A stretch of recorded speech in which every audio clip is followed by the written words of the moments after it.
G'day, I'm Paul. So the Nissan Navara was launched first in 2014 and it's now time for a facelift.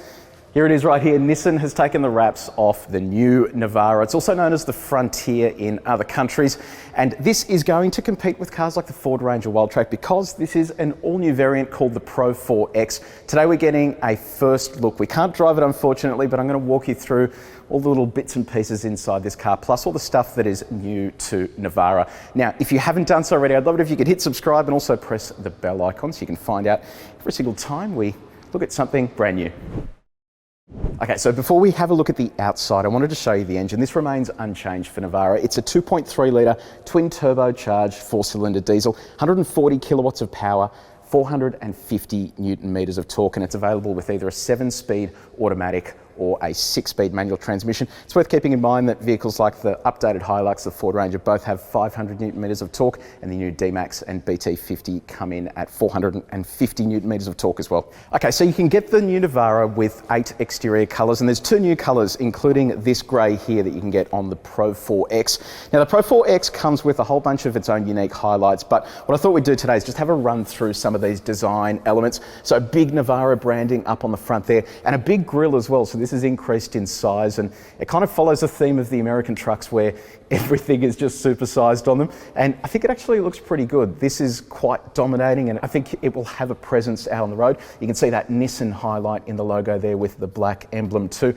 and then just beneath it here you have some of the safety controls. Now this looks like it's something to do with recovery, but it's actually not. They're just red highlights. The recovery point is just under the vehicle here on the right hand side. The interesting thing here is with the headlights. So we've seen the new Patrol, and the Patrol headlights are kind of similar to this with that C element, and then you have the LED elements built into there as well. So this means that the lighting on this should be fantastic out at night time. And this is one of the bigger concerns with the older utes that have halogen headlights, especially country driving, that type of thing. They just really don't do a good job when it comes to visibility.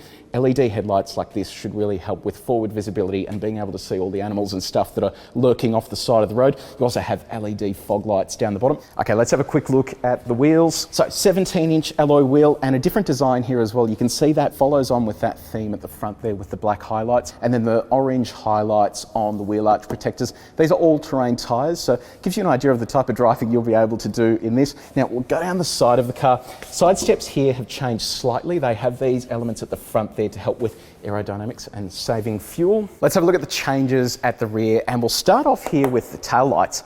These are actually really impressive because LED at the front, LED at the rear. Some utes in this segment still using incandescent globes at the back, whereas this full LED setup will help the car stand out at night, and I don't know, I just think it looks kind of cool as well. Big Nissan logo on the back here, and there's also this new Navara lettering on the tray. And you'll notice here with the tray, you actually have a step now to get things out of the tray, so you don't have to sort of lean over, especially with this new lip they've put on the back, so that's going to make life a little bit easier. Retains a 3.5 tonne towing capacity. You still have 360-degree cameras, so 1 camera here, 2 on the wing mirrors, and then 1 at the front. There is, though, a new off-road mode, and I'll show you that when we're inside the car, but that's basically going to help you when you're off-road. You'll be able to see the extremities of the car and where the wheels are about to fall into. You won't end up getting stuck.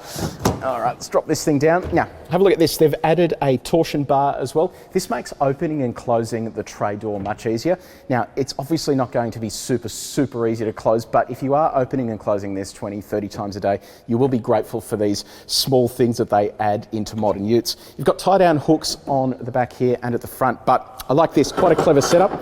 You're able to move around your tie-down points to make the rear a little more flexible. And in terms of payload, this has increased as well. You now have up to 1.2 tonnes of payload in the rear of Navara. Here on the Pro 4X model, it's 1,100 kilograms. So before we jump into the car, you get Pro 4X branding on the side here. You have this sports bar attached to the back. It actually looks kind of cool with these cutouts. It retains drum brakes.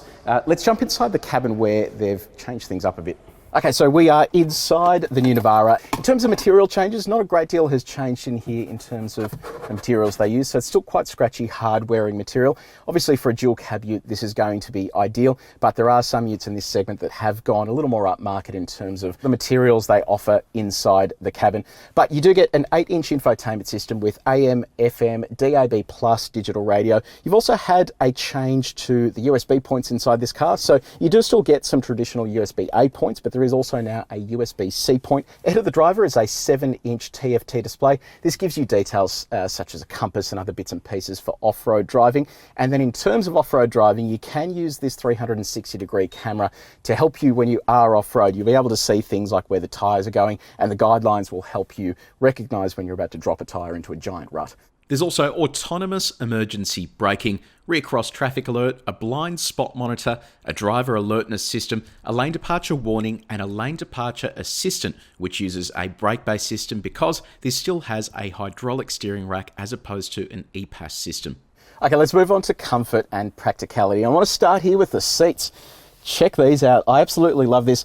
Nissan's seat design game is pretty strong. We've seen in vehicles like the Qashqai that they really just go to extra lengths to give the seats a really cool design. And it's the same story here. They've got Pro 4X branding stitched into the seat, and then you have these ribbed sections on the back and then down the bottom. Really hug you in nicely, and it means that when you are sitting there doing some off-roading, you're not going to get too thrown around. And then when it comes to storage, your phone can virtually live anywhere. There are plenty of storage slots, including these two along the side. Glove box is decent sized as well, and that's also where you'll find your USB-C port. Oh, before I forget as well, they've updated the steering wheel, so much smaller now. Sits nicely in the hands too. You've got the buttons here to control the screen ahead of you, and then also cruise control on the other side. Doesn't look like it has radar cruise control, which is interesting.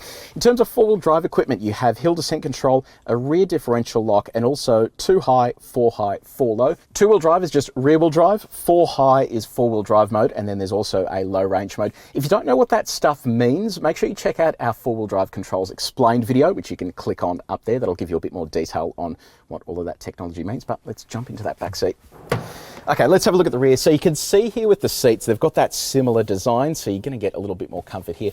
Where can you put your stuff? Well, this folds up and you've got two underfloor storage areas. One is for the jack, the other is vacant, so you can put little bits and pieces in there if you want to keep them away from prying eyes. And then ISOFIX on the two outboard seats, plus these top tether hoops on the outboard seats as well. And we'll hop in, grab handle there. Okay, so look, it is a little bit cramped here. They haven't changed the dimensions of this vehicle, so it means that you're not going to get any extra leg room, but I normally have my seat pretty far back, so that's how much knee room I have. Toe room, a little bit tight, and then headroom is reasonable, but if you're taller than me, you're probably going to struggle a little bit. You also get a center armrest with 2 cup holders in there, and then down here you have a USB outlet and then air vents as well. So that has been your first look at the new Nissan Navara in Pro 4X trim. It's a new name for the Navara in Australia, but this means stuff overseas. Now, let me know your thoughts in the comments section below. Do you reckon Nissan has done enough with this to keep it up to date with the rest of the competitors in this segment? Would you like to see a V6 diesel in this? Because remember, on this platform, Mercedes, when they had the X-Class, stuck a V6 diesel under the bonnet. So let me know what your thoughts are in the comments section below. This will be launched in Australia Q1 2021 and in other markets around the same time. So we should be able to get behind the wheel of it soon. Today has just been a very early look at the pre-production car. So if you did enjoy this video, make sure you share it with your friends. Also hit the like button and follow it up with a subscribe, and then press the bell icon so you can find out every single time we drive something new. But until next time, take it easy.